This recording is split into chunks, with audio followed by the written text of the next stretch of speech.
what's up, everybody? Welcome into Tom Curran's Patriots Talk Podcast. We're at training camp. News of the day is Matthew Judon was back out on the field. No pads on. We'll see tomorrow if Judon continues to take part when the pads do come on. Let's just do a brief drive-by on this, Phil, right out of the chutes. Do you think we're past the drama? I don't think we're fully past it yet. Okay. Well, we're going to get to all that and explore it, but let's start on the field for a change, because we're not looking for a Judon-free pod. It is dominating the week in a way that I'm not comfortable with, though. You know, eventually it's going to get worked out. So let's just get to the gosh darn football. That's close. Patriots went long and hard in the heat on Thursday. And I want to hit on the quarterbacks, but also the tight ends and Demario Douglas. Phil, your treasured appraisal of the quarterbacks on this Thursday. Again, no pads, long practice, though.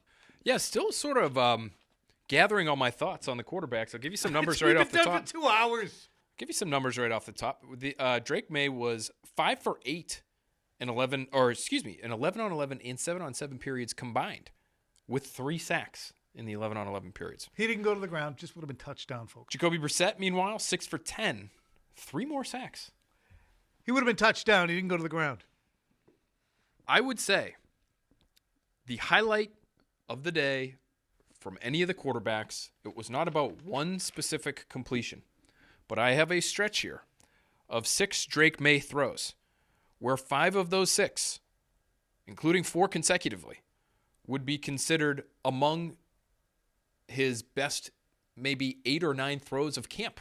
In other words, folks, it was an amazing stretch. Go ahead, Phil. That was nice. I like what you did there. I would say this. The stretch didn't bowl people over because it was spread out over 3 different periods of practice. So this occurred over a long period of time, but I'm going back through my notes. Wow, those are 3 good consecutive throws. It's like somebody throwing a no-hitter where they have 4 hitless innings at the end of one game, 2, and then a little bit like next. that. Yeah, that doesn't count as a no-hitter. I'm going to give him credit for a pretty good practice here. Better than what we've seen. An improvement from Drake May. It's certainly worth saying that. But this 6 throw stretch started out with a touchdown to LaMichael Petway. Very tight coverage. This is in the red zone, too, so a lot of these are pretty tight coverage. It was good to see red zone work, too. Bill used to get to that right away. This is the first time we saw it, and it probably looked tidier, sorry to interrupt, than it usually does when Bill starts right out of the chutes at camp. Yeah, I thought actually offensively, aside from the protection, again, 6 total sacks between the top 2 quarterbacks, not good. But in terms of the quarterback pass catcher operation for a red zone period against a good defense, pretty solid. Drake May gave a little fist pump after that touchdown to Petway. Then he threw a back shoulder that should have been caught by Juju Smith-Schuster. Another nice throw right over the top of the coverage. Marcus Jones got in there. He is a feisty little corner. He is relatively small. We know that. He's about 5'8". But he gets up there between your arms, and unless you've got real vice grips on that thing, he's going to try to pry it loose. But I thought that was a good throw. It was a good throw. I think May was trying to sneak it in before Marcus Jones knew it was there. And then the third throw in that sequence to end that period was this rolling to his right, back across his body, which oftentimes a no-no at that position, back across his body. A no-look throw, Tom, is what it looked like to us, to KJ Osborne in the back of the end zone. Accurate, decisive, had some good zip on it. That was a great 3-throw stretch, I thought, from Drake May in the red zone. And it's funny because if you're sitting there, and I'm sure you're going to have other people in the media who are just going to downgrade for some of those throws. It wasn't complete. Well, what kind of throw was it? There was a KJ Osborne throw at the beginning of the periods, too, where I think he just wanted to get it to KJ Osborne, and that's what practice is for. Get a rep for that guy with me. But the KJ Osborne no-look throw was pretty cool, and I asked KJ Osborne about it afterwards. He couldn't tell because he's not really paying attention to where the quarterback's head is as he's running his route. He said he would take a look at it, but I said one of the tells you might see is that the defense doesn't move. They didn't react to the ball because it was such a good head fake. He had, looking right, throwing, and it wasn't an extreme one, but it was good. It was a nice pickoff move. Yeah, especially when you're in the red zone and you're moving like that. A lot of times it is a scramble drill situation, and you want to make sure that the receiver is on the same page as you. These aren't timing and anticipation throws oftentimes when it's sort of the snap, the play turns into sort of a more chaotic sequence. And so on those types of plays, a lot of times it's pat, pat, pat. Are we making eye contact? Mm-hmm. I'm about to throw it to you. There was none of that. It was roll out, throw. It looked to me like he really wasn't looking. Or the rules. Maybe perhaps Drake May knows the rules now. The rule is there's going to be somebody under the goalpost. The other two good throws there, Tom, very quickly. Just another quick, decisive tight end. Looked like maybe he diagnosed a blitz pre-snap for a touchdown, and then a corner to Mitchell Wilcox, who's had a heck of a time trying to catch the football lately, but tracked it right over his shoulder in the bucket kind of throw for a nice gain in 11-on-11s a little bit later. He had some weird misses. He had a bad throw to Demario Douglas on a miscommunication, I think. He thought that Douglas was going to work outside and didn't, and May immediately patted his chest on that. That was the one bad throw in that stretch of 6 that I marked as sort of a negative. He also had a play where he was reading Jalen Reagor's route. This was, again, in the deep red zone, and he's looking at Reagor. He never uncovers, and he has nowhere else to go with it, and he just takes off and runs. That, to me, is probably not a great rep. You probably want to try to diagnose that a little bit sooner, move on to the next one, and try to make a completion. So it wasn't a perfect practice by any means, but an improvement from what we've seen over the last several days, I'd say. Jacoby Brissett, to me, had a pretty good practice. What stood out to me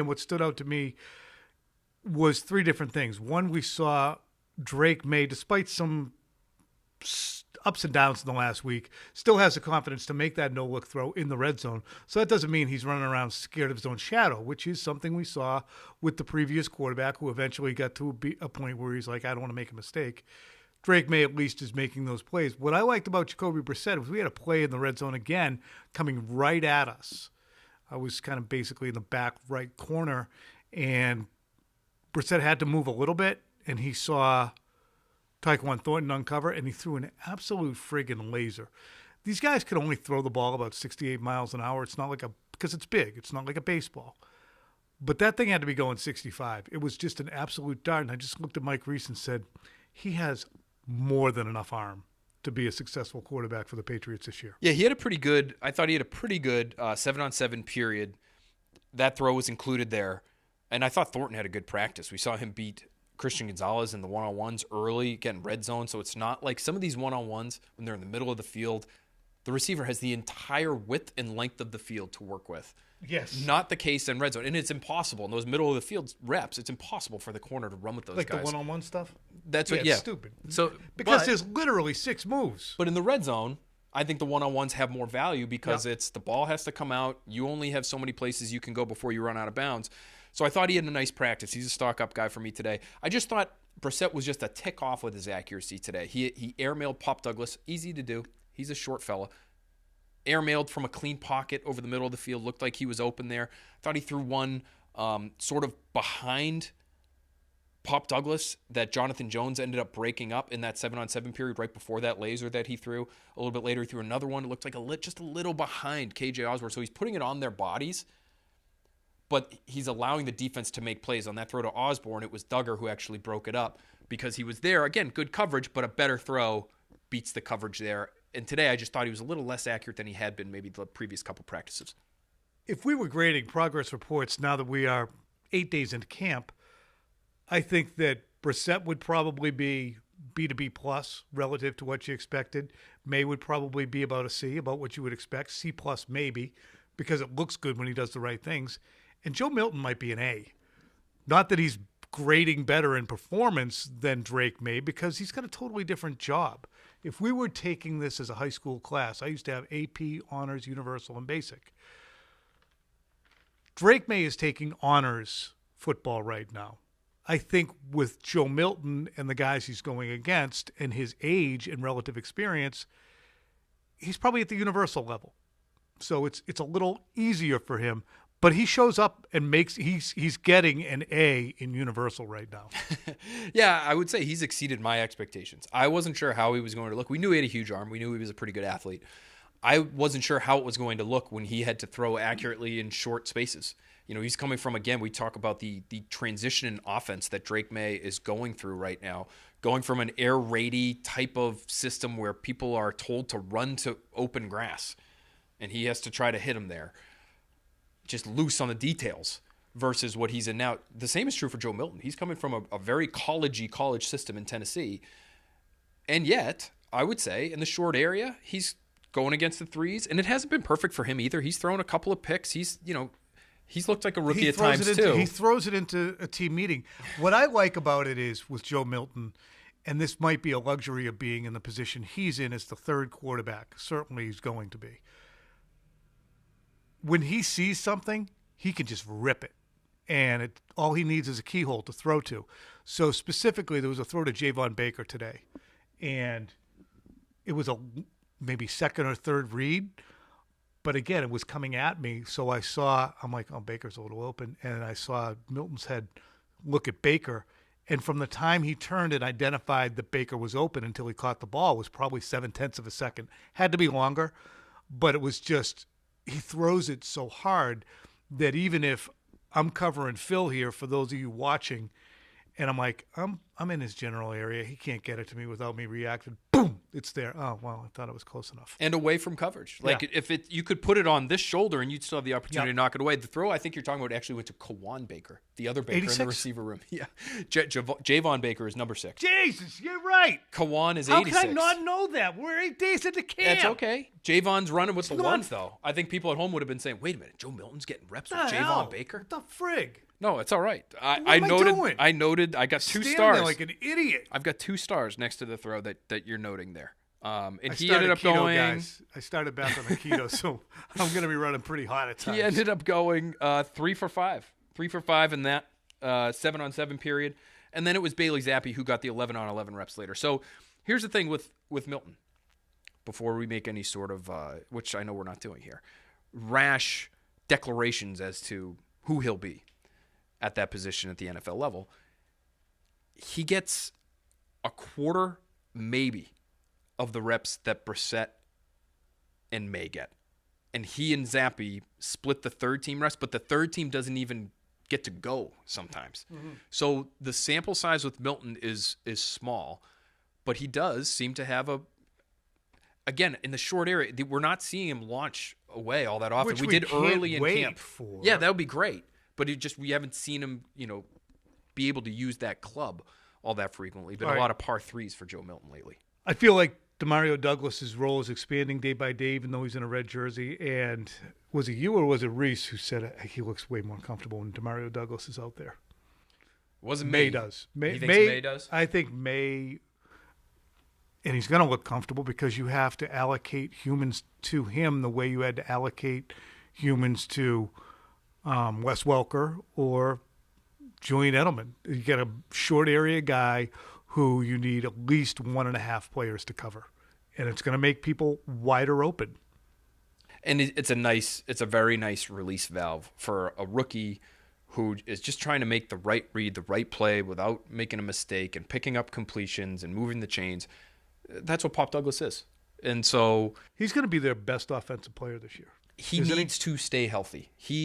He's already in the red jersey. He missed a lot of time last year. He is tiny. But it's not a lower body. I love Pop Douglas. I've been talking about it since before he was even drafted. I saw him before you. You know I did. Liberty. I know you're a big Liberty fan.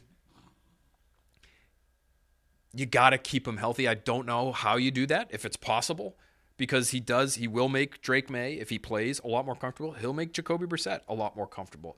It did pop into my mind, boy, if he was even 5'10", he would have caught that pass that Jacoby Brissett sort of airmailed to him. Mean. But he's not. Short shaming. And so down the field stuff with him is going to be tough. But when he gets the ball in his hands, he is so quick. Maybe if you weren't so tall, you'd have a better golf swing. That he's going to be a problem. You just got to keep him on the field. I like how you just blasted right through that. I had to. A lot of run games. Talk about my golf swing. A lot of run game and tight end activity too. Tight ends are out there all the time, and I think the Patriots have a nice complement with Hunter Henry, Austin Hooper. Not really sold on old Mitch Wilcox, and why have we never seen Naheem Bell? He's been banged up, so he wasn't even out at practice today. So he's not doing a whole lot of anything out on the field. But it's a nice complement of skills if both of those guys, in terms of Henry and Hooper, can play at 93% of their capability. I'm still waiting to see how it'll look in the run game with those two guys, because I picture both as receiving tight ends. Hunter Henry's willing to mix it up. I think Austin Hooper's probably willing to mix it up in terms of sticking their nose in there and getting in people's way. I do think in this offense specifically, having someone who can actually move people on his own would be a huge benefit, because you're trying, so many of your runs are starting wide. Right. And so you'd love to be able to run a few of those actually off the tight end's rear, whether it's around him because he's sealed an edge, or off of him because he's riding his guy out of bounds. And I just don't know if that's really what either of these players are. They need Nate Solder. Cam Fleming. A Solder, a Fleming, a blocking Clay tight end. Harbor. Those guys don't really exist anymore. Where'd the big fella from last year go? Who caught the 50-yarder? Who's that guy? Who's that guy who caught the 50-yarder against the Jets? We got the Skull Crushers here. Adam Hart's here. Here. Pharaoh Brown. Yeah. Bring the Pharaoh back. Honestly, I think he would have a role here. But he signed somewhere else. I think he might be in Seattle. Ravens take everybody. All right. Where he is. We had our first legit dust up, and the tight ends were involved. That's why I wanted to do a quick run by on that. Meanwhile, let's do our Daily Judon. It's the Daily Judon. Here's Jerod Mayo talking before practice about where things stand now. I know a lot of questions today will be about, Judon and things like that, but just so you guys know, my philosophy and our philosophy is to keep as much internal as possible. Had a great meeting with Judon, and we're all moving forward. We're pushing forward. Fully expect Matthew to be out here today and participate in practice, but we're looking forward to getting better out here today, and honestly, we're a week away from playing football. Look, we had a conversation. I have a great relationship with Matthew. I have a great relationship with the players. But we're moving forward, and we're trying to work that way. I know you can't get into specifics, but how would you characterize that conversation? It was good. It was healthy. And I always encourage those guys to come in and speak with me or speak with Elliott, and that's what it is. And those things should happen inside of those walls. Skull Crusher advises us that it is indeed the Seahawks, as Phil said. Meanwhile, how do you think Jerod Mayo has navigated this Judon thing?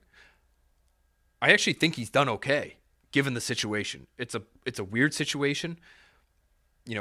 We know that there have been conversations both sides, and they have tried in some way to avoid what happened on Monday.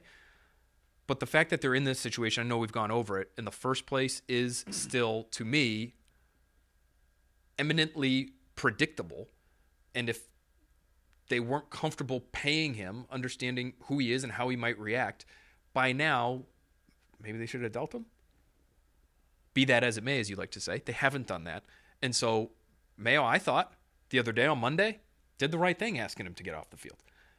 And he stayed away for a day. And I think that was probably the best thing for all parties too. Now, I don't know if that was Mayo's decision, but now that he's back, it makes me feel like, is the team in a good spot here, Tom? Is he tucked his tail between his legs and come back to work because they've asked him to? I don't know. I can't imagine that a guy who is feeling disrespected already, who is as prideful as all players should be when they have accomplished a certain level of performance, and has been as open as he is about his dissatisfaction, is going to have somebody say, hey, you cut it out and get back in here right now, and go, okay. See, you can't handle it like that. Okay. But if there's a conversation, as Mayo points out, hey, we had a healthy conversation. He says, listen, so that healthy conversation has to have something in it that is enticing and a carrot, and there has to be a face-saving element to it. You think there has to be money? Has to be. And I think that's why I think the resolution is imminent. You might be right. Let me just lay a scenario on you.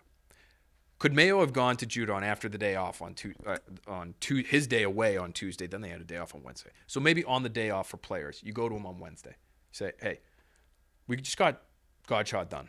We want to get you done too. As we've said to you many times, you're important to what we do. I want you here. Can you come back and practice? I'm asking you this as a favor to me. Please come back and practice. Devon practiced for us for a full week without a new contract. And what happened? We took care of him. So just give us a little time. We'll work it out with your people. Try to stay off Twitter. We won't say a single thing to the media, and the team has been very quiet on this, I think. That's the ironic thing. We've tried. Believe me, we've tried. We need to address that too, because Diana Rossini had a tweet yesterday. Great friend of the program, great friend of mine, legitimately. And her tweet said the Patriots have made a contract offer to Matthew Judon that was post-TIF. and that wasn't accurate. And Judon responded to that and said more lies, which I don't know where the first lie came from on this, but it wasn't accurate. And Diana did come back and say the offers that have been made did not come after the TIF. So Judon thought the Patriots were talking. Phil and I, being close to the situation, have figured out it wasn't the Patriots who were talking. So it didn't come from the Patriots side. So I wonder how much of that, I wonder if Judon's aware of that he was incorrect in his initial accusation. Maybe he is now after their quote-unquote healthy conversation. I don't know. But to me, that might be the carrot for him to say, okay, I've had 2 days now away from the team. I need to take a deep breath.